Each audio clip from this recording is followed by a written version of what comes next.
Hello and welcome to episode 17 of the Youth Intake Challenge. We're about halfway through the season. We've just had the Youth Intake preview, so we'll catch you up on where we are. Struggling at the foot of the table, no doubt. But see you shortly and we'll catch you up to how we're getting on.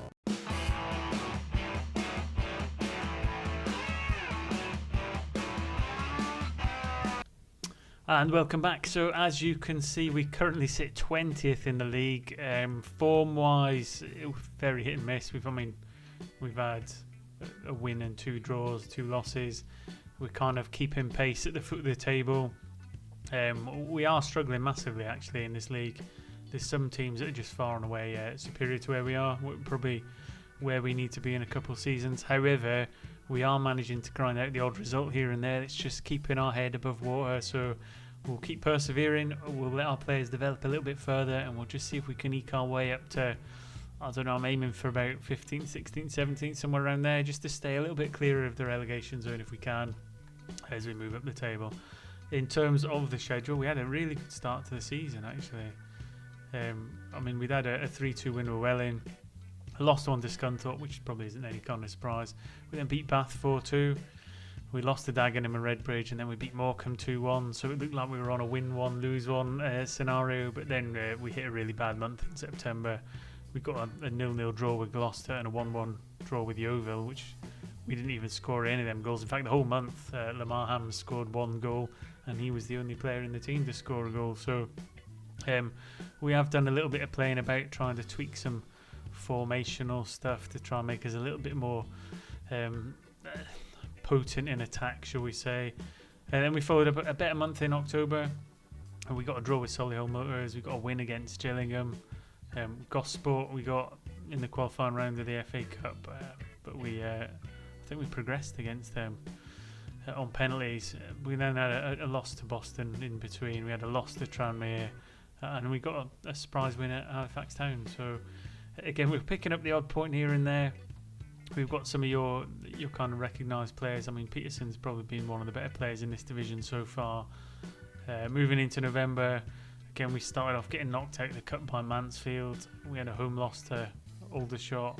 We did pick up a win against Ebbsfleet, a really good performance. Gilder, Wooddrager and Peterson with the goals. And then we got 2 draws just to end the month to give us a few points. Then Torquay just showed us they were better than us, and then recently we played the FA Trophy 3rd round.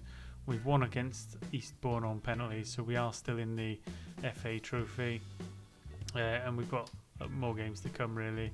In terms of the squad itself, I mean, we have been flicking players up and down.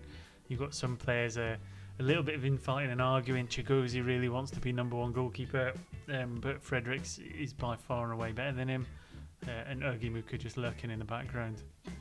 In terms of who the best players have been, if we sort that by average rating for the season, Ruari Bellingham at right back on a 7.06.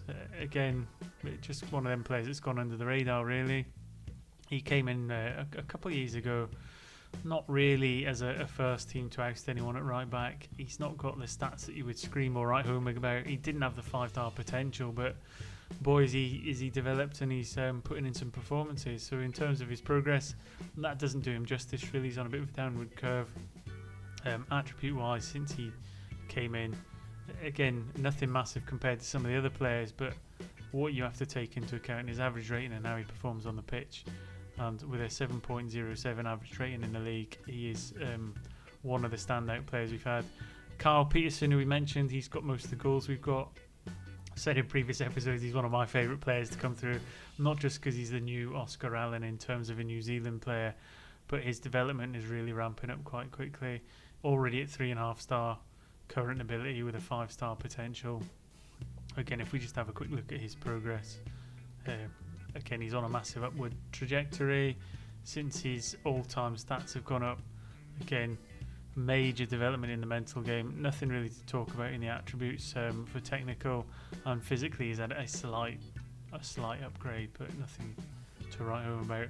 Atienza, again, not surprising, one of our 4.5, nearly 5-star potential players. He's put in some really good performances at the back, and without him I think we'd be a long way adrift at the bottom of the table. Clubs do keep coming in and making bids for him, and for a number of our players really, we've had a lot of bids come in for, but because we've got part-time players, their bids are largely for zero funds. So I'm reluctant to let them go, especially when some of them have high potential, because I'd like us to go back to being professional, where we can command a fee for the players we let go and put ourselves in a slightly better financial position. Other players to look at, Ouedraogo in the middle of the pitch again. That's one of the areas we've been quite strong, really. We've got 3 really good players in the middle of the pitch. And again, if they all achieve their potential of 5-star, we'll be in a much better position than we are.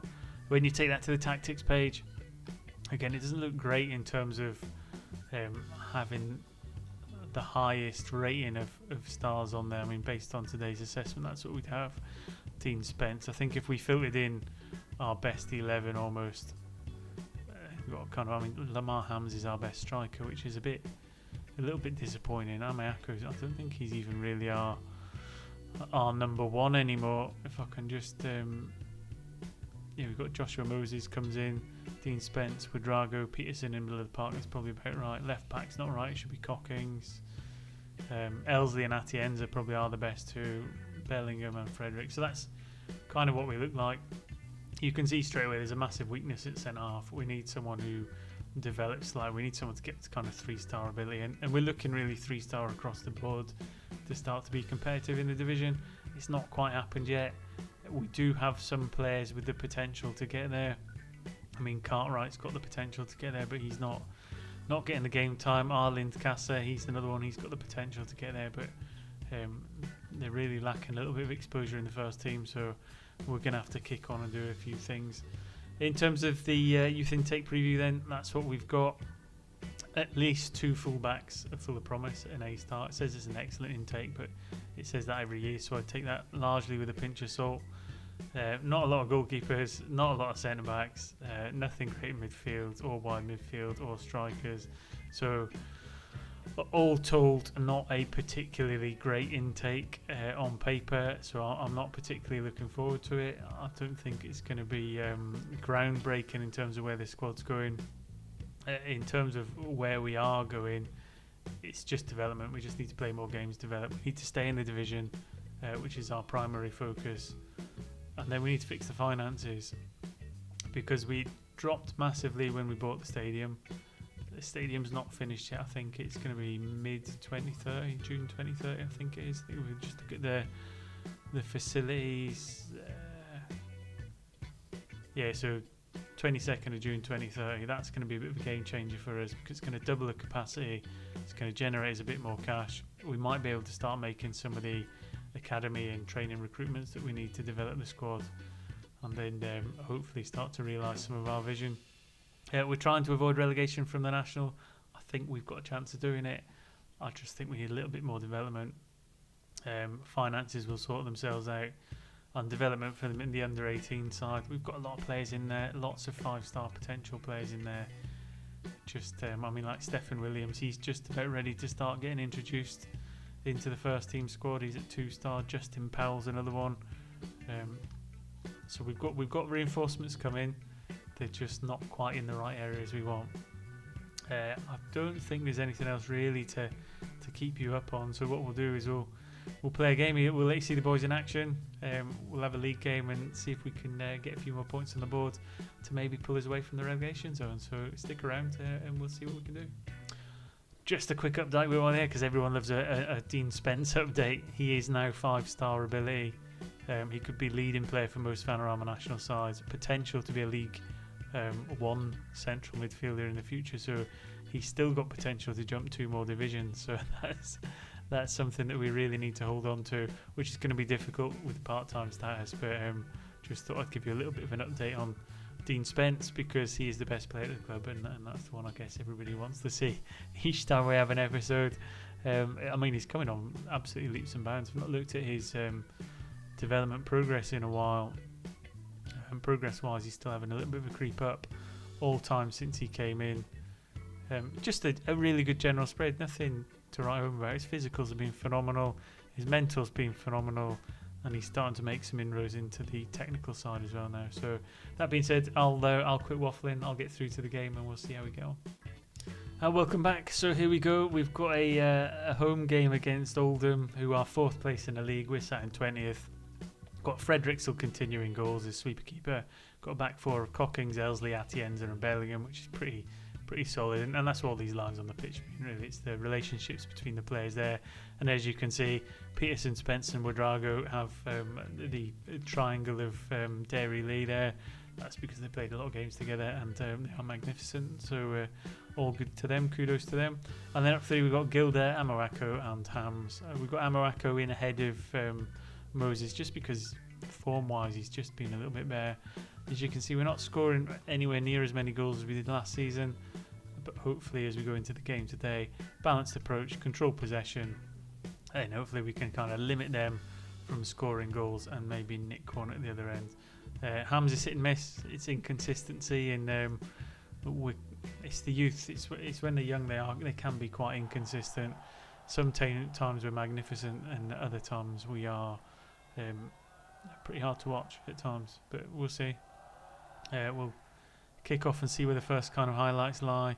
Ham's trying to get stuck in up the pitch, but Oldham probably making inroads at the start of the game, trying to break down our kind of mid-block. Lurking at the back looking for that killer ball. They'll probably go over the top.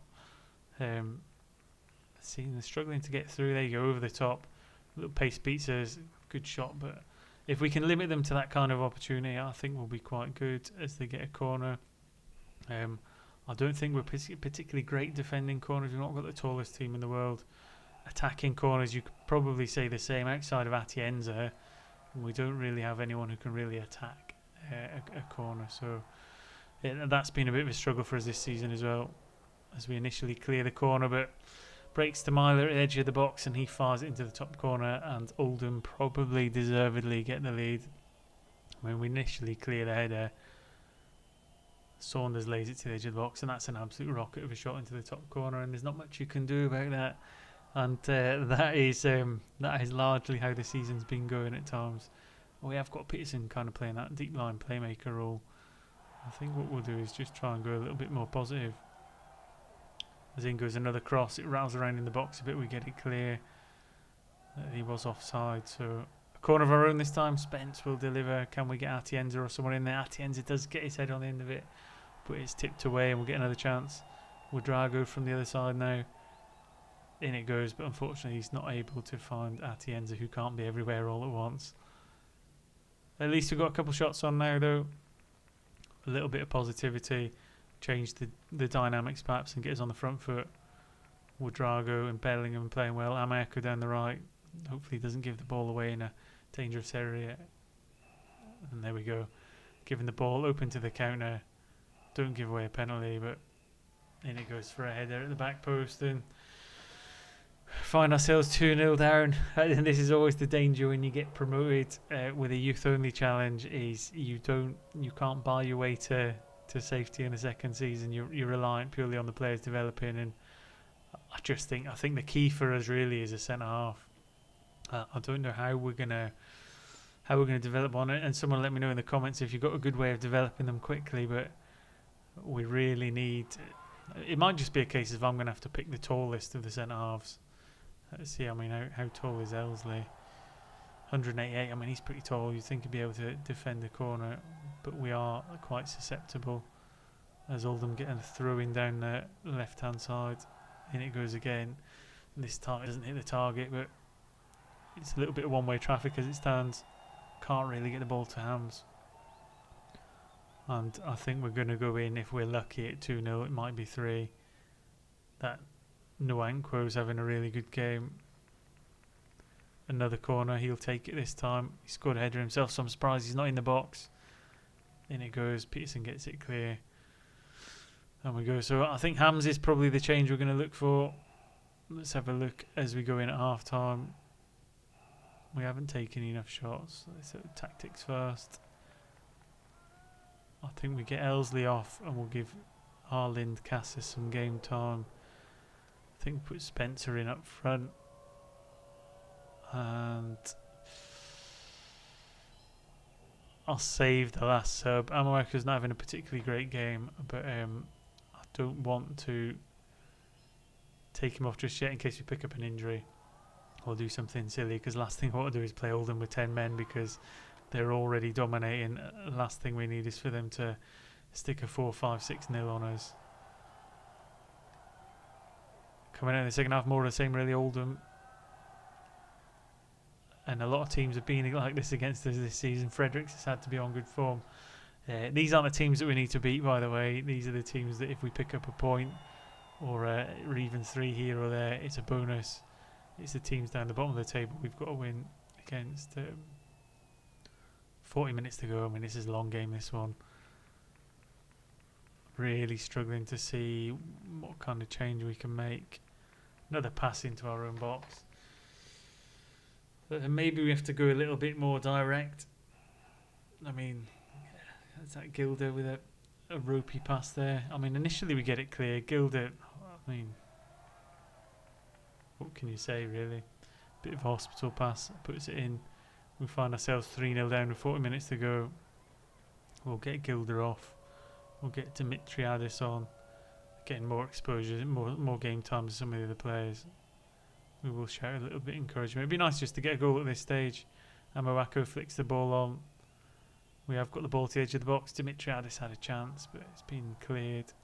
Spencer was then offside. Amoako having a stinker. This might be the end of Amoako. I think Moses might be making his first team takeover for the rest of the season, because he had a great start to the season.